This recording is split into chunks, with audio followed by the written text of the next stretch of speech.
Bismillahirrahmanirrahim. Assalamualaikum warahmatullahi wabarakatuh. Di sini saya adalah Muhammad Khairul Jalamin. Saya adalah dari kelompok 1. Di sini saya akan menjelaskan dasar-dasar regulasi bisnis.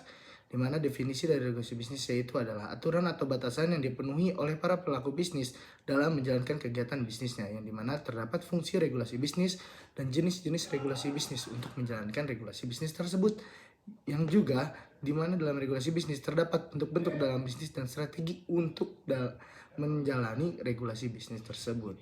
Nah, di sini saya akan menjelaskan juga pengertian dari bisnis, yaitu bisnis adalah serangkaian usaha yang dilakukan individu atau kelompok dengan menawarkan barang dan jasa untuk mendapatkan keuntungan atau laba. Nah, dalam bisnis juga terdapat kegunaan bisnis, yaitu adalah kegunaan bentuk. Yang kedua adalah kegunaan tempat, yang ketiga adalah kegunaan waktu, yang keempat adalah kegunaan kepemilikan. Dan juga terdapat jenis-jenis dalam bisnis. Yang pertama adalah monopsoni, yang kedua adalah oligopoli, yang ketiga adalah oligopsoni, yang keempat adalah monopoli. Sekian untuk dalam dasar-dasar regulasi bisnis. Selanjutnya akan dijelaskan oleh Di sini saya akan menjelaskan bab 2 tentang definisi hukum.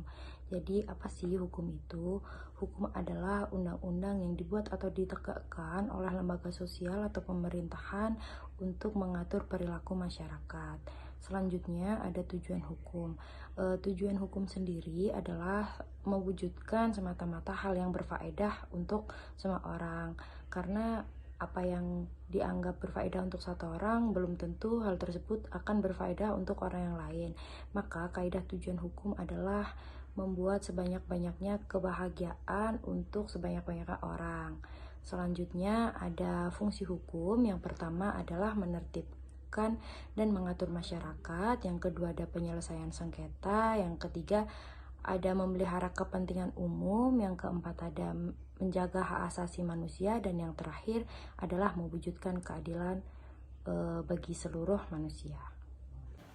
Baik, selanjutnya adalah sistem hukum. Definisi sistem hukum adalah serangkaian sistem administrasi, struktur, dan budaya hukum yang diterapkan oleh sebuah negara. Terdapat dua sistem hukum yang besar yang diterapkan di berbagai negara di luar hukum adat dan hukum agama. Sistem hukum itu adalah Anglo-Saxon dan Eropa kontinental. Anglo-Saxon suatu sistem yang didasarkan pada jurisprudensi, yaitu keputusan-keputusan hakim terdahulu yang kemudian menjadi sumber atau dasar putusan hakim-hakim selanjutnya. Dan Eropa kontinental merupakan peradilan administratif yang berpedoman kepada undang-undang sebagai sumber hukum. Berbeda dengan sistem Anglo-Saxon, hukum ini memiliki kelemahan, yaitu kurang modern dan berkembang. Selanjutnya, hukum perdata. Menurut Profesor Sudikno Mertokusumo, yakni keseluruhan peraturan mempelajari tentang hubungan antara orang yang satu dengan orang yang lain, baik meliputi hubungan keluarga dan pergaulan masyarakat. Selanjutnya, hukum pidana. Menurut Profesor Muljatno, hukum pidana adalah bagian daripada keseluruhan hukum yang berlaku di suatu negara. Dan yang terakhir ada hukum dagang. Menurut CST Council, hukum dagang atau perusahaan merupakan seperangkat aturan yang mengatur tingkah laku manusia yang ikut andil dalam melakukan perdagangan dalam usaha pencapaian laba. Hukum perikatan dan perjanjian. Hukum perikatan menurut Salim H.S. yaitu suatu kaidah-kaidah hukum yang mengatur hubungan antara subjek hukum yang satu dengan subjek hukum lainnya di dalam suatu bidang tertentu, yang dimana subjek hukum yang satu berhak atas suatu prestasi, sedangkan subjek hukum yang lain berkewajiban untuk memenuhi prestasi. Hukum perjanjian menurut Tirto Diningrat adalah suatu perbuatan hukum berdasarkan kata kesepakatan di antara dua orang atau lebih untuk menimbulkan akibat-akibat hukum yang diperkenankan oleh undang-undang. Terus ada asas-asas dalam hukum perikatan. Yang pertama itu asas kebebasan berkontrak pada pasal 1338 KUHP. Yang kedua itu ada asas konsensualisme pada pasal 1320 KUHP. Terus ada jenis-jenis perjanjian, ada 14 jenis. Contohnya itu ada perjanjian timbal balik, perjanjian atas beban, perjanjian tidak bernama, perjanjian kebendaan, dan lain-lainnya. Terus ada syarat sah perjanjian. Yang pertama itu ada kesepakatan, yang kedua itu ada kecakapan mereka yang membuat kontrak, yang ketiga itu ada suatu hal yang tertentu, yang keempat itu ada suatu sebab yang halal. Terus yang terakhir itu ada prestasi dan akibat-akibatnya. Yang pertama itu tidak melakukan apa yang disanggupi akan dilakukannya. Yang kedua itu melaksanakan apa yang dijanjikannya tetapi tidak sebagaimana yang dijanjikannya. Yang ketiga itu melakukan apa yang dijanjikannya tetapi terlambat. Yang keempat itu melakukan suatu yang menurut perjanjian tidak boleh dilakukannya. Hukum perusahaan adalah undang-undang yang berlaku pada setiap kegiatan atau aktivitas pada perusahaan. Hukum perusahaan dapat dibedakan yaitu badan hukum perusahaan berbentuk perseroan terbatas atau PT, sedangkan perusahaan yang bukan badan hukum berupa CV dan firma. Berikut penjelasan badan hukum perseroan terbatas. Pasal 1 UU PT Nomor 40 Tahun 2007, Badan Hukum Perseroan Terbatas adalah didirikan berdasarkan perjanjian persekutuan modal kegiatan usaha dengan modal dasar yang terbagi dalam saham dan memenuhi persyaratan yang ditetapkan dalam undang-undang. UU PT diberlakukan dalam memenuhi tuntutan masyarakat untuk memperoleh layanan yang cepat. Penjelasan perusahaan bukan badan hukum, yaitu ada CV, persekutuan perdata, perusahaan perseorangan, dan firma.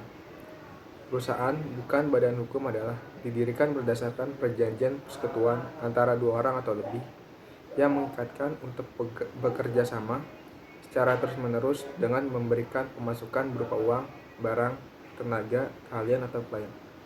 Mempunyai nama dan tempat kedudukan tetap dengan tujuan mencari dan membagi bersama keuntungan yang diperoleh. Ya, pada bab kali ini kita masuk kepada dasar-dasar hukum pajak yang ada di Indonesia ya. Di Indonesia sendiri, regulasi pajak e-commerce sudah ada sejak tahun 2013.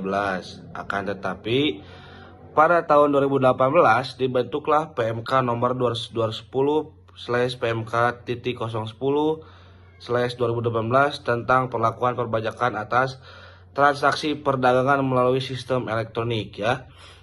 Dan ada beberapa dua jenis pajak, yaitu ada PPN yang merupakan jasa kena pajak pada umumnya, atau ketentuan PPN ini berlaku pada sesuai mekanisme umum PKP, dan juga ada PPH, pajak penghasilan final ya, merupakan penghasilan pajak yang pengenanya final tidak dapat dikreditkan atau dikurangkan.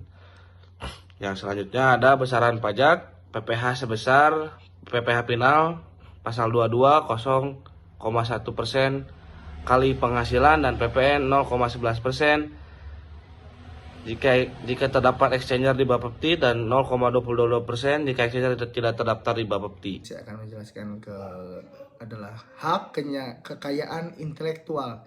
Yang pertama ada hak cipta, yang dimana hak cipta adalah hak eksklusif pencipta yang timbul secara otomatis berdasarkan prinsip deklaratif setelah suatu ciptaan diwujudkan dalam bentuk nyata tanpa mengurangi pembatasan sesuai dengan ketentuan peraturan undang-undang. Yang kedua adalah hak merek, yang dimana hak eksklusif yang diberikan kepada negara kepada pemilik merek yang terdaftar untuk jangka waktu tertentu dengan menggunakan merek tersendiri. Yang ketiga adalah hak paten, yang dimana hak eksklusif yang diberikan oleh negara kepada penemu atas hasil penemuannya di bidang teknologi yang untuk selama waktu tertentu melaksanakan sendiri invensinya. Yang keempat adalah hak desain industri, yang dimana adalah hak eksklusif untuk melaksanakan hak yang dimilikinya dan untuk melarang orang lain tanpa persetujuan membuat, memakai, menjual, mengimpor, mengekspor, dan atau mengedarkan produk-produk terkait. Sekian dari saya, dari kelompok 1. Wassalamualaikum warahmatullahi wabarakatuh.